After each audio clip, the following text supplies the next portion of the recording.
আসসালামু আলাইকুম। বিডিটেক একাডেমির পক্ষ থেকে সবাইকে স্বাগত। আজকে দুটি গুরুত্বপূর্ণ সেটিংস দেখাবো। যেটি প্রথমটি হচ্ছে, এমন অনেক সময় দেখা যায় আমাদের কিছু বিরক্তপূর্ণ পার্সন বা কিছু আমাদের ফ্রেন্ড সার্কেল কেউ বারবার ফোন দিয়ে বিরক্ত করে। তখন আমরা চাইলে এমন একটি সেটিংস আছে যেটি অন করে দিলে সে কল দিবে, বাট আপনার মোবাইলে কলটি আসবে না। খুব সহজে এটি করে রাখতে পারেন, তাহলে আপনি বিরক্তি থেকে বাঁচতে পারবেন। এবং অনেক সময় দেখা যায় আপনি বিজি আছেন, কিন্তু কল করেছে, এখন আপনাকে উঠে গিয়ে দেখতে হচ্ছে কে কল করেছে। তো এমন একটি সেটিংস আছে যেটি আপনি ওপেন করে রাখলে কে কল দিয়েছে তার নামটা বলে দিবে। তখন কিন্তু আপনাকে উঠে গিয়ে দেখা লাগতেছে না, আপনি কে কল করেছে তার নামটি শুনতে পারবেন। তো এই যে দুইটি চমৎকার সেটিংস আজকের এই ভিডিওতে সম্পূর্ণ প্রসেস দেখিয়ে দিই ইনশাআল্লাহ।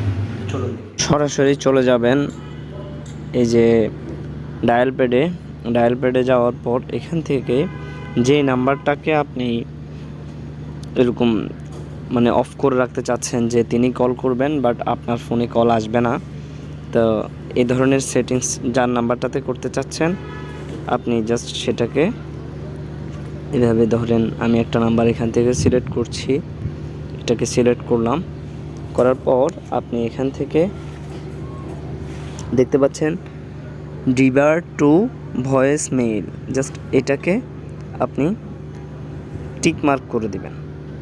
তখন দেখা যাবে যে তিনি কিন্তু আপনাকে কল করবেন বাট আপনার ফোনে কলটা আসবে না। তখন আপনি বিরক্তি ফিল করবেন না, অথবা আপনি তার থেকে সেফ থাকতে পারবেন। আবার যদি আপনি চান যে সে কল করবে, কলটা আসুক, তখন আপনি এটাকে আবার টাচ করে দিলেই সেটা কিন্তু আগের মতো হয়ে যাবে এবং তিনি কল করলে আপনার কাছে কলটা আসবে। এ ছিল ফার্স্ট সেটিংস। এবং দ্বিতীয় নম্বর যে সেটিংসের কথা বলবো সেটিও অত্যন্ত গুরুত্বপূর্ণ একটি সেটিংস।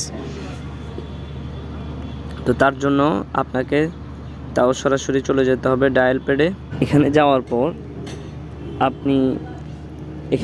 পর সরাসরি এই যে তিনটা ফোটা যে অপশনটি আছে, 3 লাইন মেনুর মতো বা 3 লাইন, এটাতে ক্লিক করবেন। এটাতে ক্লিক করার পর এখান থেকে সেটিংস বলে যে অপশনটি আছে এটাতে ক্লিক করবেন।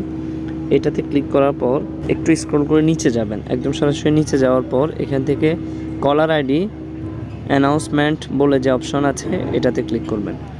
এটাতে ক্লিক করার পর এখান থেকে আবারও টাচ করবেন, এখানে বাই ডিফল্ট নেভার দেওয়া থাকে, তাহলে কিন্তু আপনি আপনার ব্যক্তিগত কাজটা করতে পারেন সেই কলটা না ধরে। তো এটি হয়তোবা একটি কার্যকরী সেটিংস হতে পারে অনেকের জন্য, যে আপনাকে কল দিবে তার নামটা সাথে অ্যালাউন্স করে দিবে ফোন। আবার সেটি চাইলে কিন্তু আপনি অফও করে দিতে পারেন। তো এই ছিল দুটি কার্যকরী সেটিংস। সেটি আপনার কাছে কেমন লেগেছে কমেন্ট করে মতামত জানাতে ভুলবেন না। তো দেখা হচ্ছে নেক্সট কোনো ভিডিওতে। আসসালামু আলাইকুম।